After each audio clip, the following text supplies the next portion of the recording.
তাণ্ডব মুক্তির ৩.৫ মাস পর আবার শুটিং ফ্লোরে ফিরছেন ঢালিউড কিং শাকিব খান। সেপ্টেম্বরের শেষ সপ্তাহ থেকেই শুরু হচ্ছে তার নতুন সিনেমা সোলজারের শুটিং। জানা গেছে টানা শুটিংয়ের মাধ্যমে শেষ করা হবে এই সিনেমার কাজ।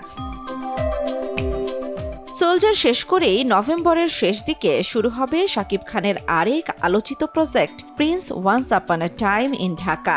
নির্মাতারা বলছেন সিনেমাটি মুক্তি পাবে আগামী রোজার ঈদে। প্রথম থেকেই সিনেমাটিকে ঘিরে দর্শকদের আগ্রহ চোখে পড়ার মতো। প্রিন্স সিনেমার ভিশন আরও বড় করতে এর সঙ্গে যুক্ত হয়েছেন বলিউডের চিত্রগ্রাহক অমিত রায়, যিনি এর আগে কাজ করেছেন ডাঙ্কি অ্যানিমালের মতো বিখ্যাত সিনেমায়। নির্মাতাদের ভাষ্যে এটি হবে লার্জার দ্যান লাইফ এক অভিজ্ঞতা। প্রিন্স সিনেমায় শাকিব খানের বিপরীতে থাকছেন ৩ জন নায়িকা, 2 জন পরিচিত আর 1 জন নতুন মুখ। যদিও এখনও তাদের কারোই নাম প্রকাশ করা হয়নি। ধীরে ধীরে বাড়ছে সিনেমাটির প্রোডাকশন ভ্যালু ও তারকাবহুল আবহ, যা ঘিরে দর্শকদের প্রত্যাশাও তুঙ্গে।